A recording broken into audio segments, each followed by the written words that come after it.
Friends అందరికీ వీడియోస్కి gap వచ్చింది కదా, రాలేదండి, నేనే తీసుకున్నాను. అయితే నిన్న ఫ్రైడే భద్రకాళి అమ్మవారి టెంపుల్కి వెళ్ళాము వరంగల్. అమ్మవారికి శాకాంబరి ఉత్సవాలు జరుగుతున్నాయి. ఈవినింగ్ టైంలో వెళ్ళాము. ఇది 9th డే. ఫుల్ పబ్లిక్ ఉంటున్నారు ప్రతిరోజు. నిన్న ఫ్రైడే కాబట్టి పర్టికులర్గా ఈవినింగ్ టైంలో అమ్మవారిని మంచిగా దర్శనం చేసుకోవచ్చని, పబ్లిక్ తక్కువ ఉంటారని 7:30 టైం అప్పుడు వెళ్ళాము. చాలా బాగుంది, మంచిగా దర్శనం అయింది. ఒకసారి అమ్మవారి టెంపుల్ మీరు కూడా చూసేయండి, అమ్మవారిని దర్శనం చేసుకోండి. ఇది కొబ్బరికాయలు కొట్టే ప్లేస్ బయట. ఇక్కడేమో 365 ఒత్తులు వెలిగించుకోవచ్చు, దీపాలు పెట్టుకోవచ్చు ఆ ప్లేస్. ఇది ఎంట్రన్స్ ధ్వజస్తంభం. నేను టికెట్ 75 రూపీస్ ఉందండి. దంపతులకు పూజ చేస్తారు గోత్రనామాలతో. ఫ్రీ దర్శనం కూడా ఉంది, ధర్మ దర్శనం. అమ్మవారు కనిపిస్తారు, దర్శనం చేసుకోండి. చాలా బాగుంది. ఈ టెంపుల్లో హనుమాన్ టెంపుల్ ఉంటుంది, హనుమంతుల వారు ఉంటారు, శివయ్య ఉంటారు, సుబ్రహ్మణ్యేశ్వర స్వామి టెంపుల్ ఉంటుంది. అమ్మవారి సరౌండింగ్లోనే ఉంటాయి మూడు కూడా, చాలా బాగుంటాయి. ఎప్పుడైనా భద్రకాళి టెంపుల్కి వచ్చారా? వరంగల్ వాళ్ళైతే తప్పకుండా వెళ్ళే ఉంటారు. వేరే ఏరియాల నుంచి అంటే వేరే ఊరు వాళ్ళైతే తప్పకుండా వరంగల్లో భద్రకాళి అమ్మవారిని దర్శనం చేసుకోండి.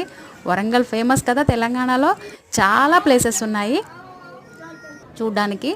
అందులో ముఖ్యంగా భద్రకాళి అమ్మవారు, 1000 స్తంభాల గుడి, పరమశివుడు చాలా బాగుంటాయి. అలాగే రామప్ప, లక్నవరం, అబ్బా చెప్పడానికి చాలా ఉన్నాయండి. బోగత ఇటు నుంచే వెళ్ళొచ్చు, చాలా బాగుంటాయి అన్నీ. తప్పకుండా వచ్చినప్పుడు వరంగల్లో ఇవన్నీ చూడండి. నా దర్శనం అయిపోయిందండి, చాలా బాగా జరిగింది. ఇది శివయ్య, ఇది హనుమాన్ టెంపుల్. అంటే పక్కనే ఉంటాయి ఆ సరౌండింగ్లోనే, అమ్మవారి సరౌండింగ్లోనే.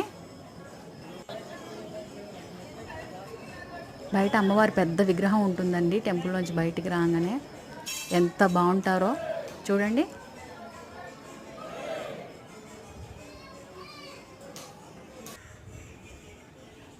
నా దర్శనం అయిపోయిందండి. టోటల్గా టెంపుల్లోంచి బయటకు వచ్చాను. ఆ సరౌండింగ్స్లో లేట్గా వెళ్ళాం కాబట్టి ప్రసాదాలు కూడా క్లోజ్ చేసేసారు. పులిహార, లడ్డు అన్నీ క్లోజ్ అయిపోయినాయి. నాకు వేరే తెలిసిన వాళ్ళు పెట్టారు, ప్రసాదం తిన్నాను. నాకు ప్రసాదం తినే యోగ్యం ఉన్నట్లుంది. ఎక్కువ పబ్లిక్ లేరండి, 9 అయిపోతుంది. ఇక ఉన్న వరకు దర్శనం చేయించేసి క్లోజ్ చేస్తారు.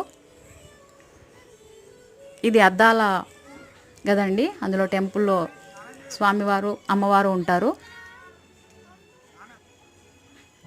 నా వీడియో నచ్చితే లైక్ చేయండి friends. Bye, thank you for watching.